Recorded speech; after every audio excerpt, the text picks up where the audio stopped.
So is there anybody? Ooh. Okay. Is it? There's not an orange one down here. There's not a chuck one. We abducted it, did we? The aliens abducted it. Okay. By the way, sometime this week we'll be getting together in the room and sharing an. No, I think I'm just sitting in a really bad place, like right in front of that speaker. That's what I'm doing. Maybe that's in front of the speaker too. Thank you very much. Okay, but I'll stop sitting there. So, did anybody have any non-salient experiences that was totally no relevance whatsoever? Salient, important to you, really, you know, something that, right, sorry? I heard another voice. Mike, oh, what does salient mean was the question. Okay. It's important, yeah, it has meaning for you. Yeah, so, okay.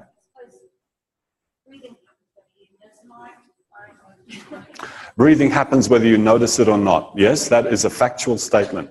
Yes. We can pay all this attention, but it doesn't matter whether we do or not, it's still happening. Uh-huh. So you reckon if you didn't, it wouldn't make a difference? Okay.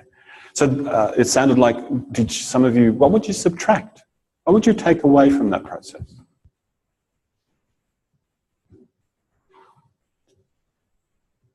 Oh, you can be brave. I won't be insulted. What would you take away?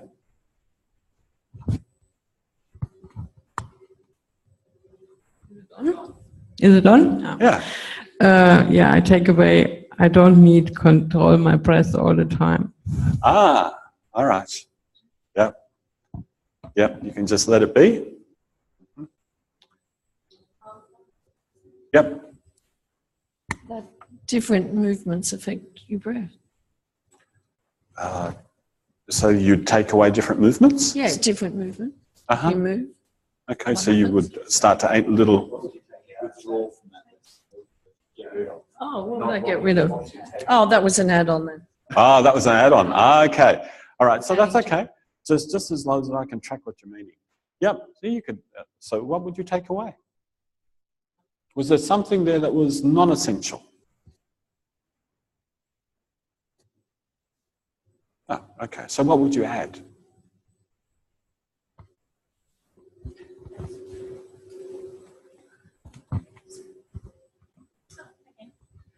We thought maybe we could have a part where you talked to another person and you noticed what happened in talking. Nice, nice. So just instead of just the walking, there could be some talking. Nice, absolutely nice. Good, that's a nice add-on. That never occurred to me. Interesting. And another thing was to notice differences between your different sides in part of the breathing, like whether there was more sense of a breath one side than another. Yeah, so sensing the different sides. Yep, that wasn't in there either. We would have done it once with the eyes open and once with the eyes closed, because some of us who had the eyes closed wanted to keep down and not make contact, and some wanted to make contact. Yep, so how the eyes were organised, closed, open, direction of gaze. Yep. Good stuff. The idea of, and I think it would probably be more telling if you were in a group of people that you didn't know already, but walking and just looking at other people's feet and noticing that, and then shifting it to looking other people in the eye and seeing what that does. Okay. Real, engagement, where you're engaged. It's not just the notion that people get a bit freaked out and that stuff. If you're anything like me, yes.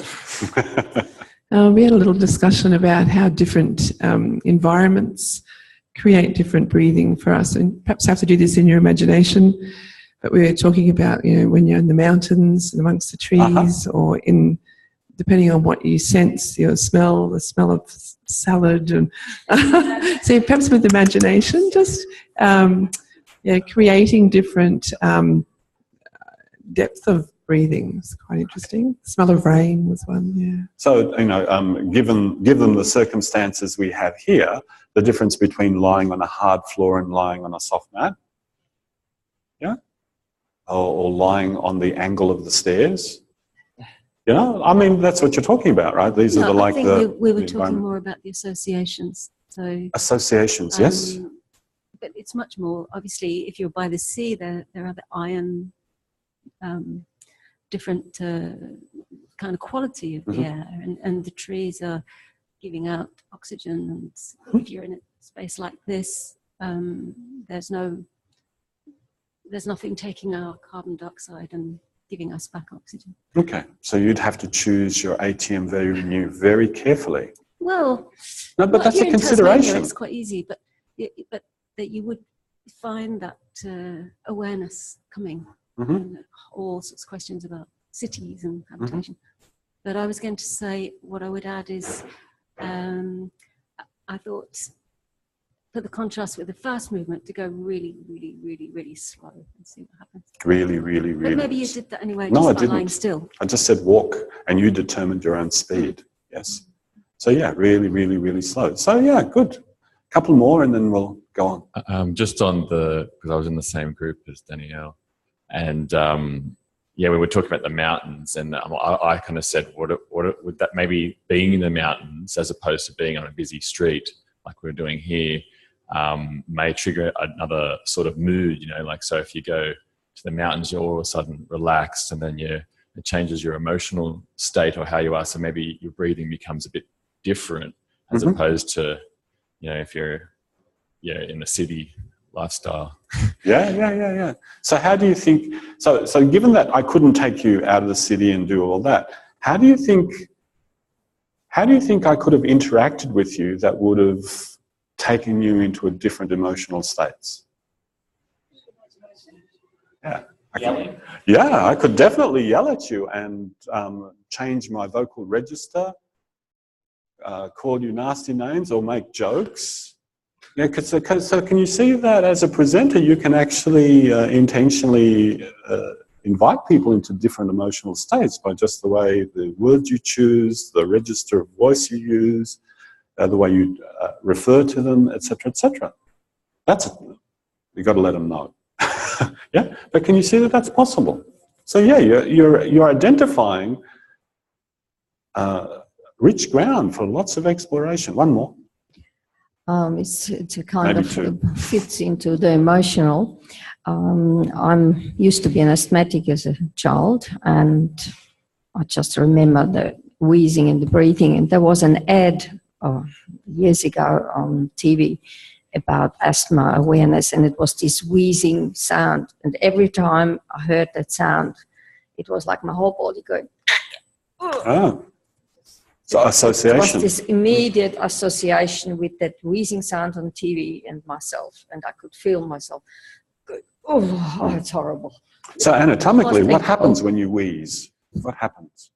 You can't breathe out properly. Things are constricted, right? Yeah. So you could have closed a nostril, could have breathed one side of the mouth. Yeah, so to actually produce that. Yep, one more, that's it. Well, it was about touch, and mainly from the experience that you asked us to think of a breathing episode. And I remember my husband learning to his first diving experience, and his goggles started to fill up with water, and because you can hear your breath, he found that really, and the instructor just put his hand on his shoulder, and that totally changed his whole. So I was just from that point of view, it was touch. Yep. But there's also another point of view there as well, and that is, once again, emotions and panic. But we also have a facial reflex. When you splash water on your face, yeah, especially if it's cold water, you'll get that reflex through here. You'll want to hold your breath So there's all sorts of things. So you could run a very extensive workshop, very rich and dynamic in different experiences. So I was quite serious when I said you have to choose your venue carefully to allow for all of this to take place, right? So we're going to go on to another awareness through movement lesson that is a very, very simple construct. And it's a simple construct because it only asks one question and one question alone. And that question is, do you stop breathing? It just goes on and on, the same question again. And the varieties are different, but that is the question. It's based on an Alexander Yanai lesson called Stopping the Breath. And I'm really kind of taking it there. But before we go there, I said I'd mention a few more ideas because these kind of like will percolate throughout the whole week. So I thought might as well introduce them now, and then as questions arise or refinements happen, we'll be able to track those. So there's a way of thinking called action systems theory developed by a guy called Edward Reed, who was an ecological psychologist. Anyway, he came up with this really nice notion of a classification of different actions that animals, mammals, and human beings perform. And they're not just higgledy-piggledy, they're based on evolutionary development, how animals' bodies are formed. And he identifies several action systems. The breathing stuff that we were doing, breathing falls under the category of self-maintenance. This is something that is so essential that you need to have it to stay alive. So breathing, swallowing, digesting, because these are all muscular activities, yes? These all form part of a self-maintenance system. But just to broaden that discussion out a little bit, he categorizes actions in two big umbrella areas. One is exploratory. There are these whole bunch of activities that we do that can be categorized as exploratory. In other words, we're not trying to manipulate the world to try to change it, but we're just trying to find out what's there. So animals will sniffing, hearing, tasting, touching. And what categorizes those particular actions is they have very, very low energy. They use very, very little metabolic energy. Because if you think of an animal in the evolutionary circumstance, to get food, it doesn't want to expend more energy than it takes in. So most animals in this world have developed mechanisms where they can see at a distance, they can hear at a distance. Some animals, dogs in particular, have the ability to actually smell the environment. So already gathering information about the environment that is very, very low in metabolic energy expenditure. Now, I would say that when we're doing awareness through movement, we're in that zone. You're not doing the movement. Think about all the things that you've heard Moshe talk about, your teachers talk about. Don't do the movement as if you're trying to accomplish it. Just find out about the movement. So really, it's exploratory, minimal expenditure of energy most of the time. Would you agree? Yeah. And then the other category is performatory. You've done the exploration. The analogy is you've sought out the prey, you've snuck up on the prey, and bang, you get it. So the same thing. You've explored the movement, you've explored the breathing, and then you just, boom, you do it. You do the role, you do this, and then you come back to explore. So there's always this backwards and forwards between exploring, performing, exploring, performing, exploring, performing. And that's a way of thinking that I really like out of that action system theory. And we move ourselves for both. You know, a horse moves their ears. It's interesting, that little adaptation, yeah, that little animals can actually move their ears around. We have to turn our heads. Yeah. It's a nice thing. And I've already mentioned this notion of that actions are nested. In other words, each one of you are doing two at least two different kinds of things. You're orienting to me, and you're maintaining an upright posture. So you're already maintaining two different actions. You're breathing, that's 3. And many tasks that we do in our life, it's not that simple. There are many sub-actions happening continuously that are just like nested inside each other within the human nervous system. And you could play with one nesting and it'll affect the other. So this is the nice thing about the flexibility of FI. You do a foot lesson with somebody and their breathing changes. So this notion that neurologically speaking, these actions, even though they are separate, they have commonalities in the same way. I think I said that when I was talking to you. In the same way that a bird takes a twig and weaves it through the nest, it's part of the whole nest. It's all nested in there. And there's a third one. Oh, yeah. There's another concept that's there that I think is so aligned with what you and I are doing in awareness through movement and in functional integration. And the concept's called, we're trying to promote a field of promoted action. And it's nothing special. It's just what every culture and every educational system tries to do with their children. And that is, you're with a person and then you encourage them into the things that are valued into that culture.